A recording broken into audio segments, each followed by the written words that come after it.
आपण cardonline.biz वर जाणार आहोत.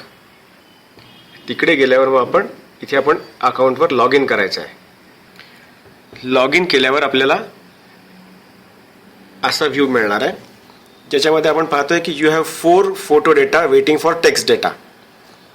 आपण इथे क्लिक केलं तर आपल्याला इथे दिसणार आहे की आपले कोणते फोटो आहेत ज्यांच्यासाठी टेक्स्ट राहिला आहे, ते हे फोटो आहेत. हे क्लोज केलं.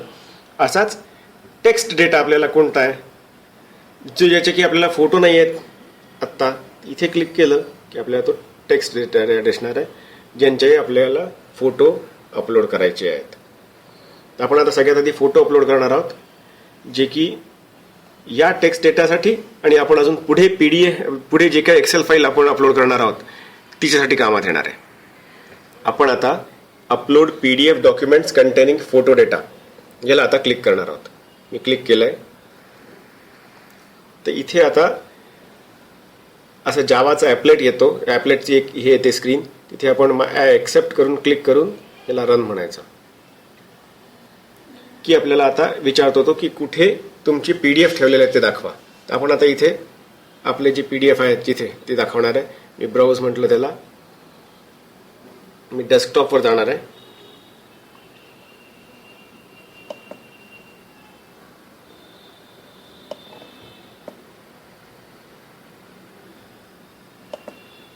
डेस्कटॉपवर मी इथे ठेवली आहे ती फाईल आणि 4 तारखेची 4 फेब्रुवारीची फाईल मी आता ओपन करतो.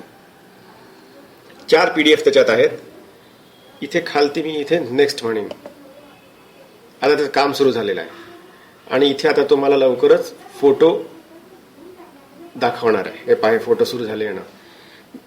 खूप फाईल्स असतील तर आधी तो पहिली आपल्याला दाखवणं सुरू करतो आणि खालच्या हळूहळू भरत चालले आहेत. हा जो इथे एक नंबर आहे, हा नंबर जो मी माझ्या PDF फाईलला दिला होता तोच नंबर मला आता इथे खालती नीट कॉपी करायचा आहे. मी याला कॉपी केलं आणि इथे याला सिलेक्ट करून पेस्ट केलं. पेस्ट केला तो हिरवा झाला आहे रेकॉर्ड. असंच मी बाकी रेकॉर्ड्सचे पण हे जे लिंक नंबर आहेत जे की आपण इथे आपल्या फाईलचं नाव म्हणून दिले होते ते मी असं इथून सिलेक्ट करून